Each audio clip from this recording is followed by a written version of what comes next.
ഇടുക്കി ആനയിറങ്കൽ ജലാശയത്തിൽ 2 പേരെ കാണാതായി. രാജകുമാരി പഞ്ചായത്ത് അംഗം മഞ്ഞക്കുഴി സ്വദേശിയായ ജെയ്സനും മോളേകുടി സ്വദേശിയായ ബിജു ഇവർ രണ്ടുപേരെയുമാണ് കാണാതായത്. വിവരങ്ങളുമായി JNS രാജു ചേരുന്നുണ്ട്. ജെയിൻ, വളരെ ദാരുണമായ ഒരു സംഭവമാണ്. എന്തായിരുന്നു സംഭവിച്ചത്?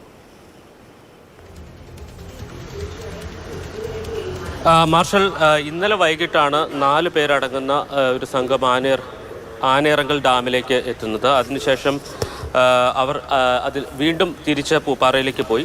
അതിനുശേഷം ഈ കൂട്ടത്തിലുണ്ടായിരുന്ന ജെയ്സനും അതോടൊപ്പം തന്നെ ബിജുവും അവർ തമിഴ്നാട്ടിലേക്ക് പോവുകയാണെന്നാണ് സുഹൃത്തുക്കളോട് പറഞ്ഞത്. പക്ഷേ അവർ തിരികെ ഈ ആനയിറങ്കൽ ഡാമിലേക്ക് തന്നെ എത്തുകയായിരുന്നു. ഈ സമയത്താണ് അപകടത്തിൽപ്പെട്ടത് എന്നാണ് കരുതുന്നത്. ഇന്ന് രാവിലെ തോട്ടം തൊഴിലാളികൾ അവിടെ ജോലിക്ക് എത്തിയപ്പോഴാണ് ഇവരുടെ ഫോണ് ഈ ജലാശയത്തിൻ്റെ കരയിലിരുന്ന് ബെല്ലടിക്കുന്നത് കേട്ടത്. അതനുസരിച്ച് അവർ ഫോൺ കോൾ അറ്റൻഡ് ചെയ്യുകയും ഇത് ഇങ്ങനെ ജലാശയത്തിൻ്റെ സമീപത്താണ് കിടന്ന് കിട്ടിയത് എന്നറിയിക്കുകയും ചെയ്ത് ഇതിന് ശേഷമാണ് ഇവർ അപകടത്തിൽപ്പെട്ടു എന്ന ഒരു വിവരം നാട്ടുകാരും ബന്ധുക്കളും അറിയുന്നത്. ഇപ്പോൾ ശാന്തമ്പാറ പോലീസിൻ്റെ നേതൃത്വത്തിൽ അവിടെ പരിശോധന നടത്തുന്നുണ്ട്. അതോടൊപ്പം തന്നെ ഫയർഫോഴ്സും അവിടെ എത്തിയിട്ടുണ്ട്. സ്കൂബ ടീമിനെ എത്തിച്ച് കൂടുതൽ ആഴങ്ങളിൽ പരിശോധന നടത്താനുള്ള ഒരു നീക്കമാണ് ഇപ്പോൾ നടത്തിക്കൊണ്ടിരിക്കുന്നത്. എന്തുകൊണ്ടാണ് തമിഴ്നാട്ടിലേക്ക് പോവുകയാണെന്ന് പറഞ്ഞ് സുഹൃത്തുക്കളോട് പറഞ്ഞ് ഈ 2 പേരും തിരികെ വീണ്ടും ആനയിറങ്കൽ ഡാമിലേക്ക് എത്തിയത് എന്നത് സംബന്ധിച്ച് സംശയം നിലനിൽക്കുന്നുണ്ട്. എന്തായാലും പോലീസ് ഇതുമായി ബന്ധപ്പെട്ട അന്വേഷണം ആരംഭിച്ചിട്ടുണ്ട്. ശരി ജെ.